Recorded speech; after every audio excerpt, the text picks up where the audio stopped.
This is Call Me Didi, a podcast all about empowering you to become your best self while having a bit of fun. Didi? What do you mean by that? Didi, like your virtual big sister.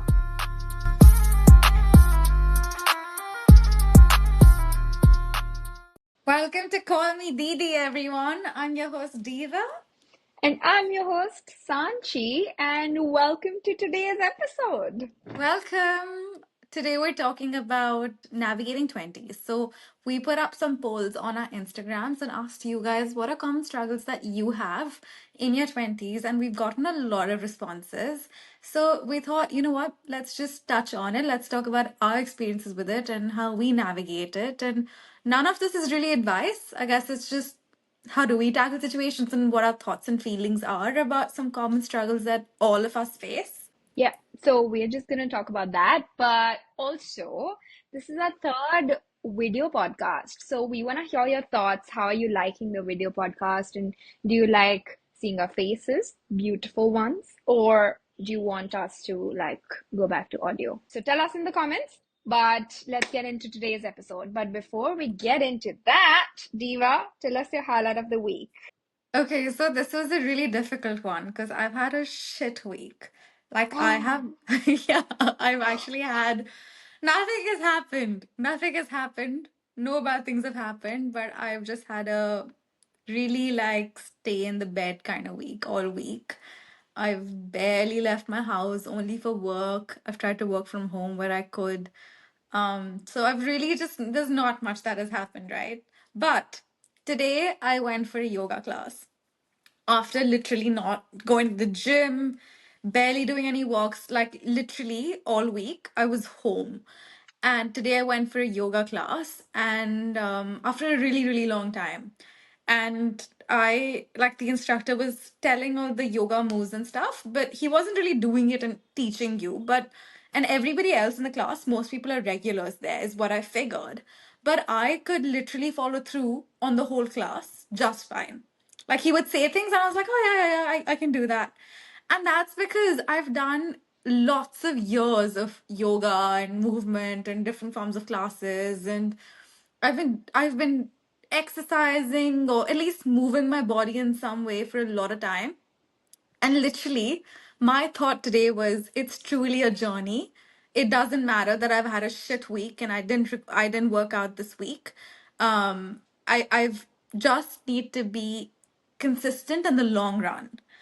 And because I have been doing it for so long, is because it was so easy for me to pick up on things today. Like it was so just like, oh yeah, like I know that. And I could do most of it. Like it was not hard for me. And I was just like, oh, I'm so proud of myself because I've really, taken care of my body in that way for so long. So that was my highlight of the week. What was That is yours? really cute, actually. That is so cute. I was like, hmm. Okay, I was Yeah. going to say my highlight is a very generic one. Now I am pushed to say it nicely as well. So I'm gonna say it Yeah. nicely. Gotta say it nicely, bro. Embrace all the moments in your life, big or small. That's true. But like the cutest moment for me is like we've been watching, like I'm back home, so we've been watching movies every night with my family. So we like sit together at like 9:30 and then we put something on Netflix and then we watch the whole movie till 12. And in the middle we take an intermission break and we eat like mom makes like prawn tea or something and then we all eat together and then How cute. it's so cute. But I was getting this feeling that, in Australia, I used to sleep so early. Here, I'm sleeping so late. And Bro.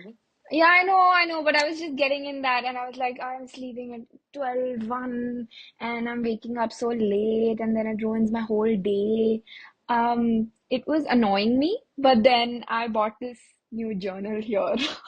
And I was doing that, and I was reading something about. I made a video about it as well. The Hooga word, where you Yeah. embrace small moments and the coziness of life, and that's what life is all about. And then it actually hit me, and now like I've made peace with it, and I'm like I'm here. I really need to I'll tell you this much. I would enjoy. give up everything to be able to live that. So, literally, Like the fact that you get to live that at this moment is incredible, and you should just fully embrace it. ठीक है यार, कर लेंगे morning routine. You have to come back here. Literally, the rest of the year, you're going to be doing this. So just enjoy it. Yeah, yeah. That's basically my highlight. Watching movies, but also getting over that feeling that I'm not doing enough and then Oh, actually good. enjoying that moment. Yeah. Cute. Oh, I'm happy. Today's episode is actually very juicy. I'm so excited about it. We put up the poll and we got so many questions. And so we decided to like combine them and make like common themes. And then we are just going to go through them and talk about our thoughts. So we have done no prep, no notes, just the themes that we have written down that we're going to talk about. So it's all going to be straight from the heart.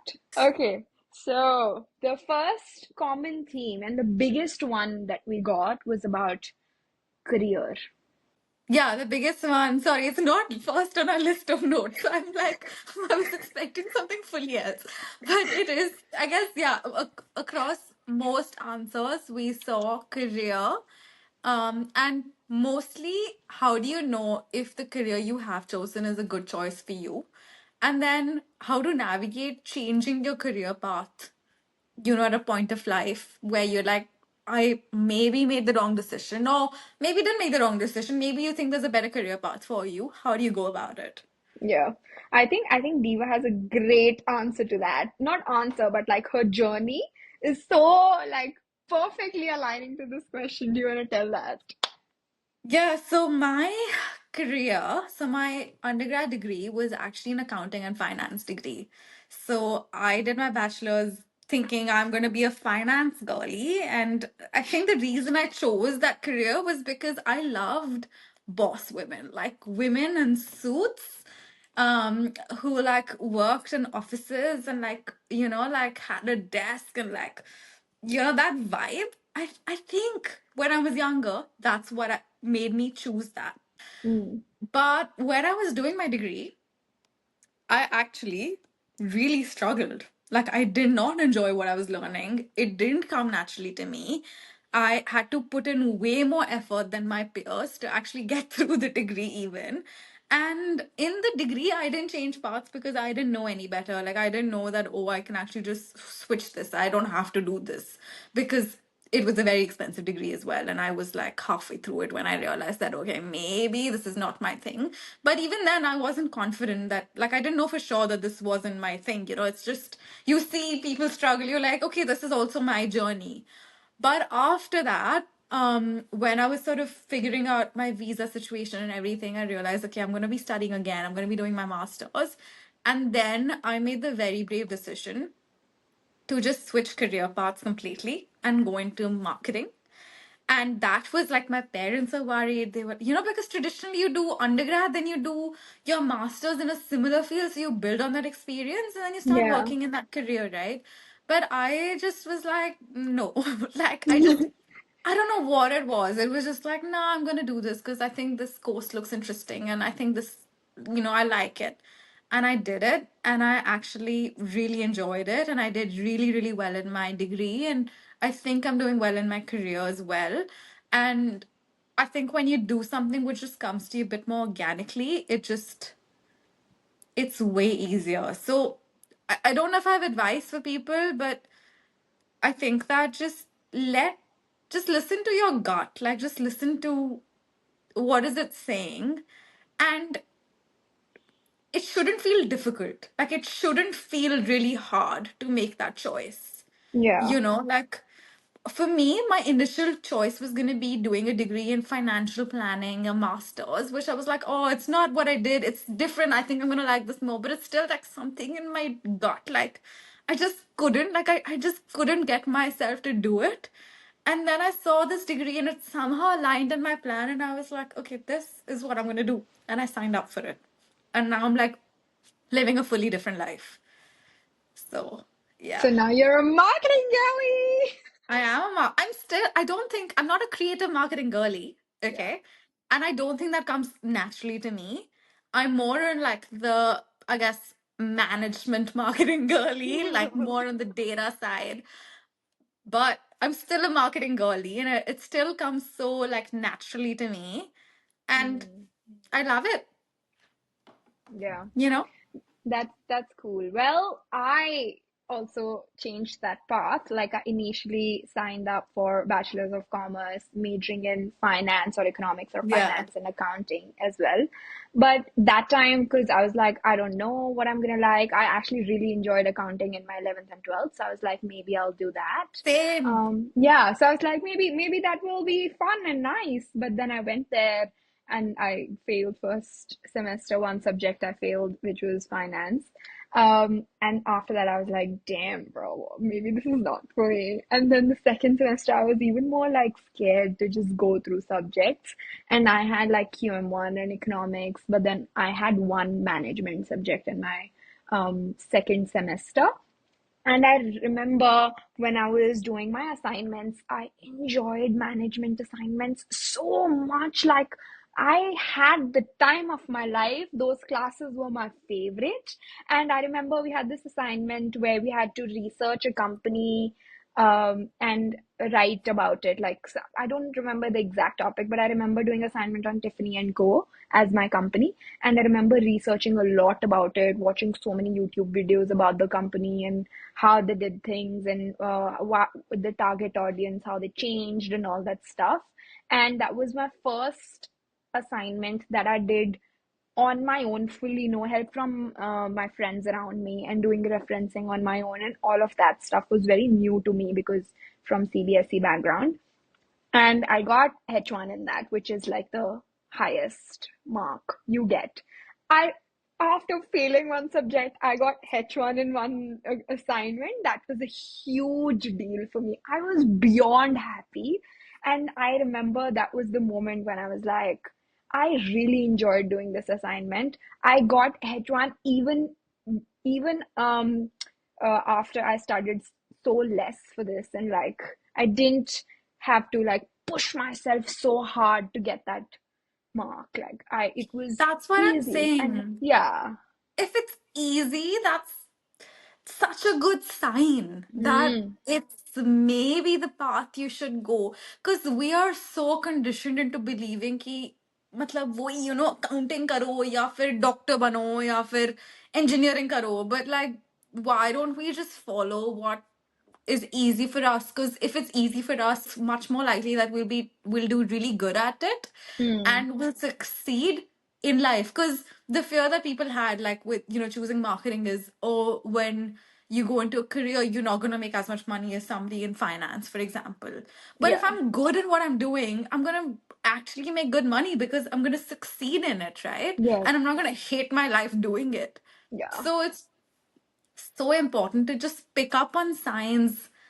And it's honestly hard. Like, I'm so proud of you that you did that in your early 20s. But when I was in my undergrad, like in my early 20s, I did not make decisions for myself. Like, I just didn't know what I want. I just never thought that my decisions about my life are important. Yeah. Like, I was just flowing with whatever was told to me. I never reflected on what do I want? What do Yeah. I like? So Yeah. it's so important. Yeah, I fully agree. I remember even then when I decided that I want to do a marketing and a management degree major, I remember my parents and everybody around me telling, but finance and accounting has more scope in PR, it has more scope in like Literally. just like getting you a job and everything. Like marketing, who goes abroad to study marketing? Like you can do that in India. Why are you going Literally. abroad? So many people did that, and I was like, but listen to me. If I am doing something that I actually enjoy and it comes naturally to me, I know that when I sit for job interviews, I will be able to, be confident in presenting myself. On the other hand, if I'm sitting in a job interview for finance and I don't know shit about it, and someone for whom it comes naturally to them, they would get the job over me because the working world is not, you can't get a job if you're not confident in that role. You know what I mean? Exactly. Yeah. Exactly. Exactly. It's so important. Yeah. So yeah, But that's how we did it, guys. Oh. just take some very brave decisions and just do it, man. Like, just do it. Like, Yeah. and you know what the thing is? We overthink things. We overthink what's going to happen on the other side of this thing, this decision that we take. But like, what's the worst that'll happen? Truly, you go into it, fine, it doesn't work out. There's always a way out. There's always a third option. There's always Mm, something else you can do. There's always a career that will end up finding you in your life, even if you don't go looking for it. So just flow with it. Just if it feels right in the moment, just get into it and just flow, and then see mm, where you go from there. Don't overthink 5 steps ahead. You don't need to do that. yeah. Basically, just trusting yourself. Yeah, yeah, if you think that this is what it is for you, then just double down on it. Yeah. Okay. Next topic. It's very similar to what we talked about, not like career as a whole, but like dealing with comparison and self-doubt and Yes. imposter syndrome. Yes, this is a big one again, like so heavy for me in my early 20s. Just the comparison bit is still there. I think, like, I don't know when it goes away. It's better now for me, you know, at Yeah. least. I don't know how it is for you.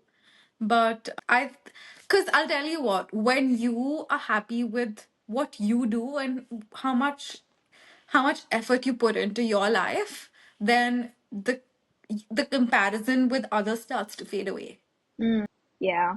I I think all 3 points, comparison, self-doubt, and imposter syndrome, all of them are linked to only one thing.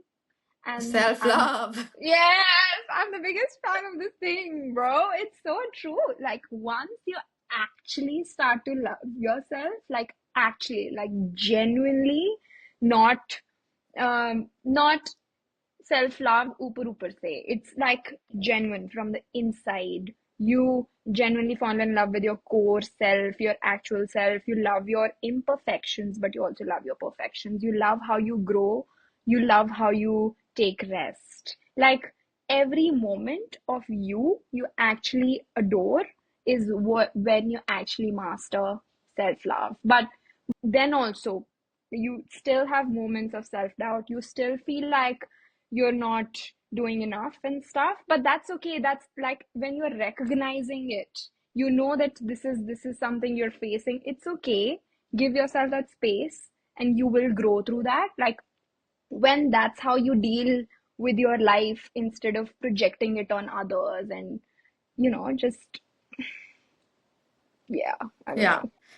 It's the more you love yourself, the easier it gets to deal with other things. Yeah, True, but I mean, I don't know. Like, I feel like with self love, yes, you can work on it, but the journey can take a long time, very, right? it's a lifelong journey.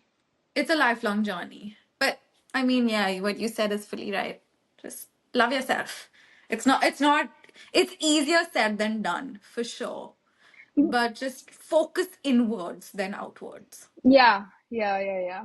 The point here comes though, how to love yourself. Like, what do you do every day to love yourself? It's basically that's the point. So everyone has a different point to how they want to love themselves. Is first recognizing what is important to you, like sitting down, spending time with yourself. How you spend time with your family and friends, that's how you just spend time with yourself as well.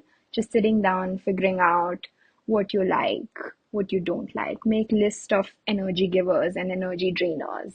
And then once you know what fills your cup, what doesn't fill your cup, that's what that's what you start doing more and more, saying yes to things that give you energy and saying no to things that drain your energy. And with time, you build and build and work on that self love.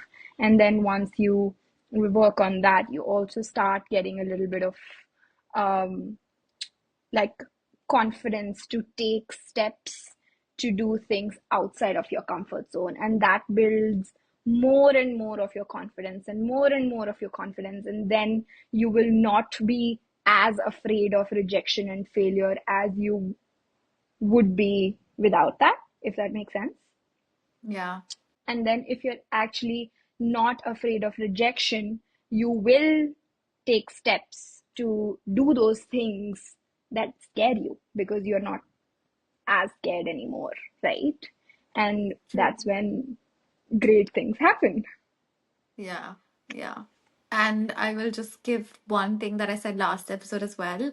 The quote that I come back to always is pick your lane and swim your race because your life and the person you're comparing your life to will never look identical. Your set of challenges and their set of challenges, which are handed to them versus you, will never be the same. So your journey and their journey, even though it may look you're on the same journey, but you have no idea how different the two journeys actually may be. Mm, So just focus inwards, like Sanchi said, and just focus on what's in front of you. How do you tackle it and tackle it to the best of your ability and just literally block out everything else, is what I will mm. say. Yeah, yeah. So basically, dealing with self-doubt or imposter syndrome is basically building that trust in yourself, like doing Yeah. small things out of your comfort zone so that you build that self-love, self-trust in yourself that you'll be just fine no matter what comes your way. You'll Yeah. get through it. You'll get through it. Okay, next topic. Let's talk about a common theme, which was around time management. So, some people said, how do you manage life outside of work? How do you find time for goals outside of work as well? Because you can work anywhere from 9 to 5. In India, people work from like, I don't know, 11 to 7, 11 to 8, sometimes at 12 to 10. Like, it's insane. And, using that time to find your passions. And also, some people also want to set up side hustles. So, the common theme is how do you really manage your time to do all these other things that you want to do? Bro, this one is a very, very hard one because I struggled with this literally my whole life. Because I'm not kidding. Like I was I'm still learning. Like I'm not a great planner. I'm not someone who organizes my life very well. I'm a very spontaneous person and I get distracted very quickly, like very, very quickly. So at the start of this year, I was like, this is my biggest issue. I don't know how to plan stuff. I don't know how to organize stuff. My calendar would be empty, nothing in there. I would waste time on scrolling phone a lot. Like my screen time was 6 hours, and that's not healthy for me. So just recognizing first that what are the things that actually hinder you from managing lots of things at in your day. Mm, So for me, like I was like, maybe this is hindering me a lot, like the phone thing. And then also cooking every day would waste a lot of time for me and lack of planning. So these three things I recognized, and how I dealt with it was like, okay, when I'm working, I would put my phone inside my room because I had the habit of looking at it every few seconds. Like that was literally my mm, habit. And I realized after 1.5 months or 2 months of me putting my phone inside when I'm working, that habit was gone. I don't do that mm. anymore. So that literally saved my time so much. My screen time went from 6 hours to now it's 3.5 hours, which is literally half. And I love that. And on the second thing, started meal prepping every Sunday, which was a huge game changer, not kidding. Like genuinely, meal prepping Sunday, I realized, bro, it saves me so much time. I would give 3 hours on a Sunday to just make masala, boil my macaroni, and like have that stuff so that during the week I'm just putting 30 minutes to just bring it all together and eating it rather than giving 1 hour, 2 hour every day. That would waste a lot of time. And then the final thing, planning. This I had to put a lot of effort in, like consciously putting things in my calendar that this time to this time I'm gonna work on podcast editing, and that's it, nothing else. Putting my phone inside and working on that podcast editing. And just when I know that this is what I have to do at this time, this is what I have to do at this time, it genuinely helped me plan better. And I could look in my Google Calendar and be like, okay, here is what I have time, so I can maybe manage this here. So that really helped me, but I'm still working on it. Just an FYI. There are some really good actionable tips that people can actually do, to navigate that. I think that one thing that people seem to be struggling with is how do you find time outside of work as well? And I think the key to that is figure out how much time you really have outside of work. So a lot of us don't make the most of our mornings. And to me, mornings are just so special. Just find where you have time in your day. So what part of your day are you not utilizing to the max? So usually for people that's mornings, like especially if you have a 9 to 5 kind of job, then you don't make the most of your mornings, and by the time you come back from work, you're tired and you have family commitments or dinner or this and that. So usually if you can make the most of your morning and use that for what you want to use it for, then that's can come really, really handy for you. That's really good for people in India who have less time outside of work because Yeah, there's not a great work-life balance here. But yeah, one thing that I want to say is that if you're working in a company that doesn't have great work-life balance, at least have boundaries there, that in terms of if you're finishing work at 7 and going home at 7, maybe establish those boundaries that you're not going to answer calls after that and not going to give time and energy to work after that time. If you're giving more time than I don't know, 9 hours of workday or 10 hours of workday, at least have that time when you're back at home to yourself. So you really need to establish those boundaries from the start as well. That's really important. agreed. Okay, and somebody has also said that they're night owl, and they struggle to get proper sleep, and also struggle to build a healthy morning routine. Now, my thoughts around this are, it sounds like you might be a student, or maybe you just lack routine in your life. True, true. Because when you have that routine which is set for you, it becomes really, really easy to get into the rhythm of sleeping at a certain time and waking up at a certain time.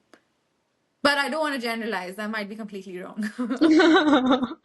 This one is a really hard one for me because I've mostly been a morning person in my life. Like only till class 11th, I was a very, very late sleeping person, and I would wake up after 12 most of the time when it was off day. But then 11th, after in my 12th, I think something happened. There was a switch in me. Like I was like, no, I'm gonna study in the morning. I just want to do it. That's I just randomly happened with me, and I decided to wake up at 4:30 a.m. every morning and study for my boards and SATs. My mom would wake me up, and then from that time onward, I realized that morning time is my time. No one in the world can annoy me at that time. Nights, a lot of people do feel productive at the night time, but for me, I feel like that's just like I would waste more time at that time instead of working. You know what I mean? Like past Yeah. 12, if I'm sitting, and that's the time when I feel I'm productive, but I'm not really. I mean, across both of the times, it's that finding that quiet time, right? Like, because I've been on both sides of the spectrum. Now I'm more of a morning person. But when I used to be a bit more of a night owl, it's because at night, it's your time again. Like the world sleeps and you have your time to yourself. So I understand why people enjoy that as well. But I mean, I've been a night owl through my uni times, especially my undergrad, because there's no set routine. There's nobody telling you that you have to wake up at a certain time. There's nothing that you have to do, right? You're just living life. You're just going with it. So, I mean, I get it. Where are you? Even if you're sleeping late, are you making the most of the time that you have? Are you using that time productively? Or are you wasting that time? And that's why you want to wake up early. And a really good way to start waking up early, let's say your goal is to wake up at 6 a.m. every day, and currently you're waking up at 10 a.m. every day. If you try waking up at 6 a.m. tomorrow, it's not going to happen. It's very Yeah, unrealistic. yeah, So try and just, wake up at 9 a.m. tomorrow, then try and push it a little bit earlier, and then a little bit earlier, and a little bit earlier, and eventually you'll get there. yeah. Yeah, that's true. And for the first week or so, know that you'll not have the full sleep because you'll get in bed to sleep early, but you won't be able to sleep because your body clock is not set that way. But Yeah. then, and then you'll have to wake up early no matter you got less sleep. And then you'll do that for a day or two and more. And then eventually you'll start sleeping early because you'll start getting tired earlier, you know. Exactly. So the initial push is a hard one. And the last thing that we have here is romanticizing a life of luxury while being broke. Bro, it's home. It does. But I think this is like social media is has just influenced us and told us that that is the life that we want. And it is true to an extent that that is the life that everybody wants, right? But I mean, I feel like in this age, we've just stopped being patient with when we achieve our goals. It's like we want it now because we see people on social media having it now. But you want to just make it happen for you when it's the right time for you, and that time will come. Just don't compare. And if there's something online which makes you feel worse about your life, I tend to just mute people. I just mute them. Just you don't need to see them. You don't need to see their amazing life. Like Feel why, you know? Yeah, yeah, I get it. Well, but I have a very different perspective to this one because I feel you don't have to romanticize your luxury life.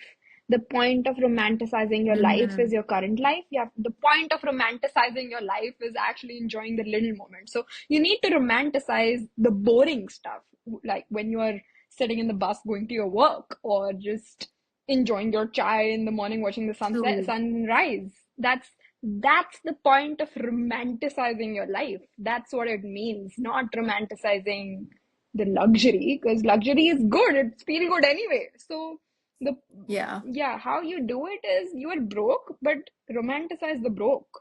How you enjoy the free stuff in Yeah. life, that's the point. So true, actually. That's a great point. So Yeah. that But I feel this one, bro. Everybody on my social media is in Europe and they're all on like these amazing vacations. Everybody, either in Japan or they're in Europe. And I'm like, first of all, where is all this money coming from? And second of all, why am I not in Europe? I will tell But you, because you're in Australia, you have beaches, go to the beach in Australia. yeah, I mean, like, I have a great life, but that's what I'm saying. The stupid social media, it just makes you think that their life and the life they're living there is somehow the life you want and it's better than. But what you said is so true. Yeah. Like, your life in this moment is so good.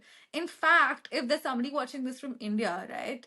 I feel so like you're in India, right?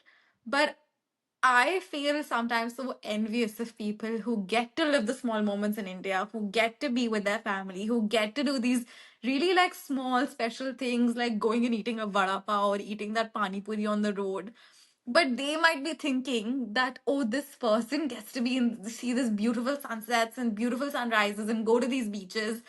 Like you'll always think that life is better for that other person on that other side.